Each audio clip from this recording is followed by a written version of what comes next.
Hi, this week we will be reading from the book Life Little Lessons. The story is The Lost Shoes.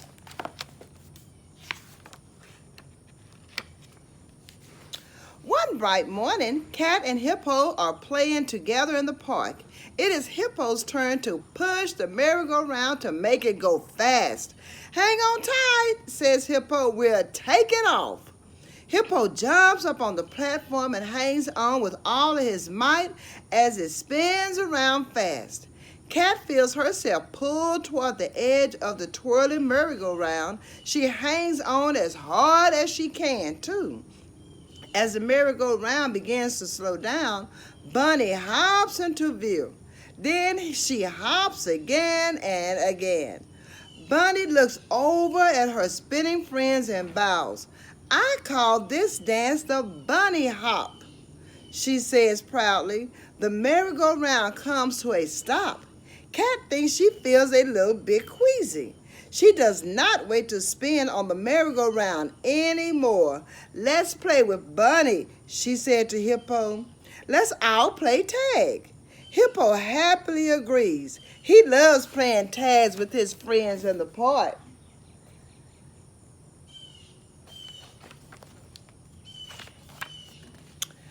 The three friends work up an appetite, running around playing tag.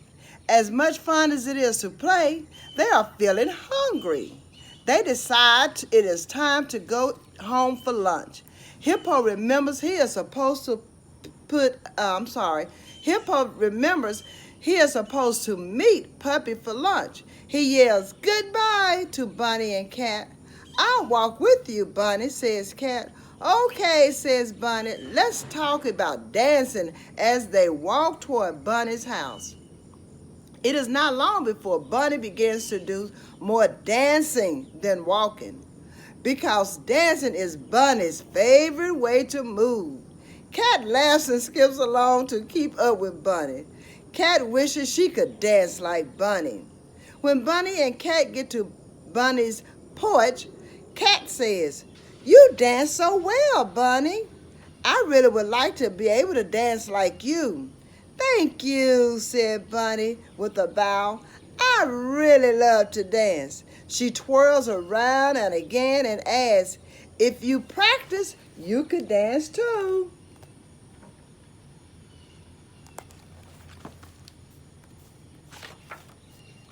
Cat suddenly feels shy. "May I ask you a favor?" she asks Bunny. "Well," says Bunny, "I guess so."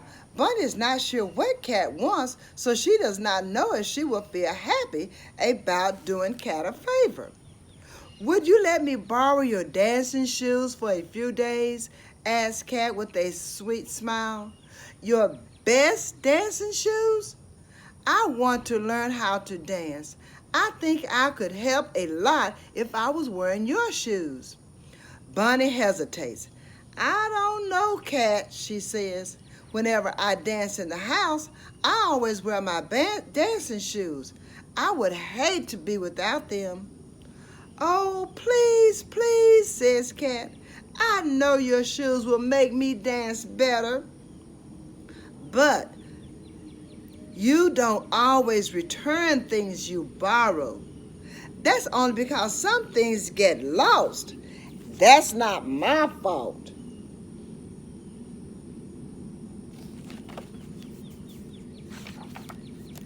Bunny takes a deep breath. "I hate to be the one to tell you this," she says, "but sometimes it is your fault when things get lost. If you would take good care of things, they might not get misplaced. I promise I'll take extra good care of your dancing shoes. Will you just pretty please let me borrow them?" Cat makes some many promises that Bunny finally lets her borrow her special shoes. Cat and Bunny go to Bunny's closet, where the dancing shoes are nestled in their shoebox on the floor. "Don't wear these shoes outside," says Bunny. "They are only for indoors." Cat is very happy. She tries to curtsy like a ballerina when she thanks Bunny.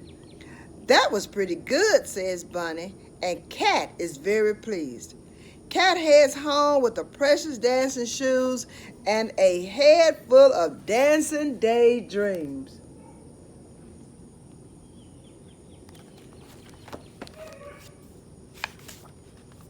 When Cat gets home, she puts the shoes carefully on her bed.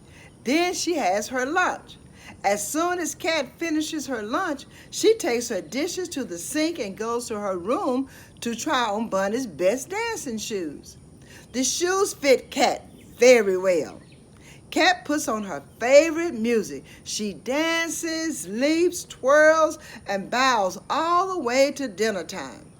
After dinner, Cat practices some more. Mouse comes over to play. "Come on in, Mouse," says Cat. "I'm practicing my dancing.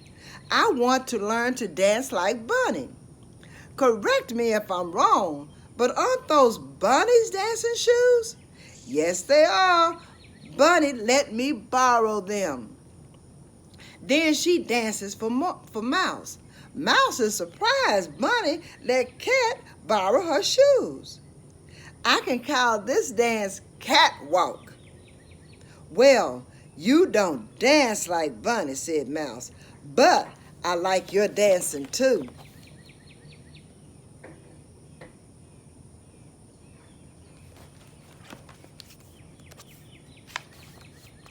The next day, Cat practicing dancing wherever she can. The day after that, she would practice dancing. If only she could find the dancing shoes. Cat is looking for the shoes when there is a knock at the door. When Cat opens the door, she is surprised to see Bunny standing there. "Hi, Bunny," says Cat. "I'm having a great time with your shoes. You don't need them back yet, do you?" "Well," says Bunny, "I really do. Can I have them back now?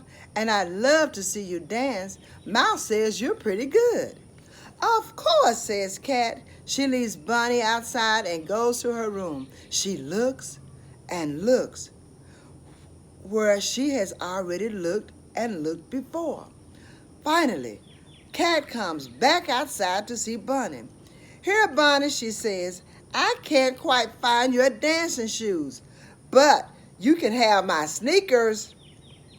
"No, Cat," says Bunny sadly, "I need my dancing shoes."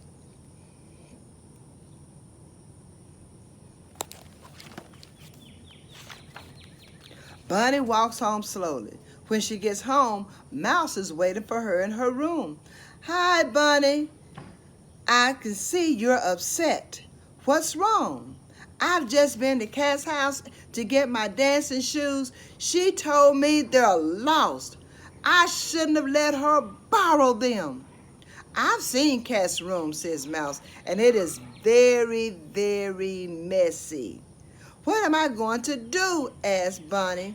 I wanted to be friendly and helpful. I wanted to trust Cat. But now I need my dancing shoes and they're lost. "I have an idea, Bunny," says Mouse. "I'll have Cat clean her room. Maybe that way we can find her shoes." "That's a great idea," says Bunny, "but I can't let you do it by yourself. They're my shoes after all. We'll both help Cat clean her room." Bunny starts to feel better. The two friends head back to Cat's house.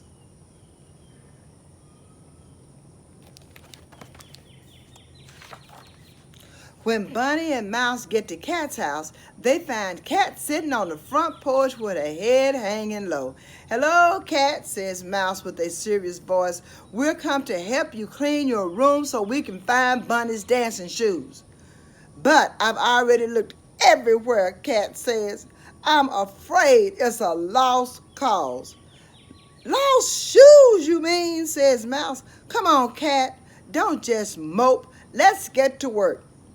Bunny and Mouse can tell that Cat feels very badly about the lost shoes. Bunny, Mouse, and Cat go to Cat's room. They look in under the heaps of piles of clothes, books, and toys. They look through all the drawers and bins and boxes. Bunny can hardly believe the mess. Mouse burrows under things and checks under the bed. Bunny runs all over the room, tossing things from pile to pile. Cat is beginning to think that they will never find the lost shoes in this messy room.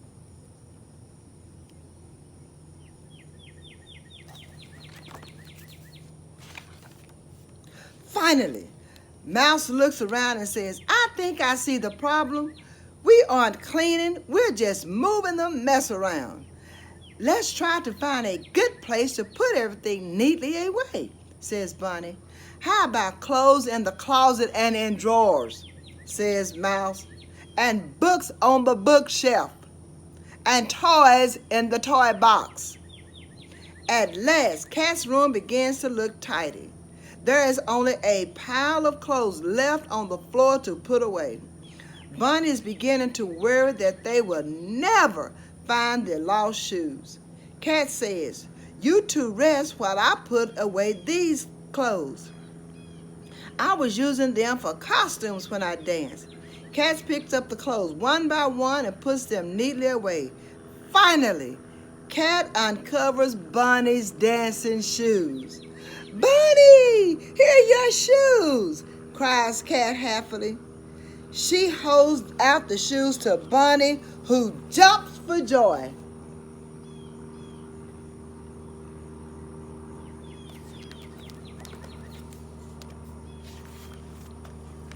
Mouse starts clapping. I knew we would find them, she says.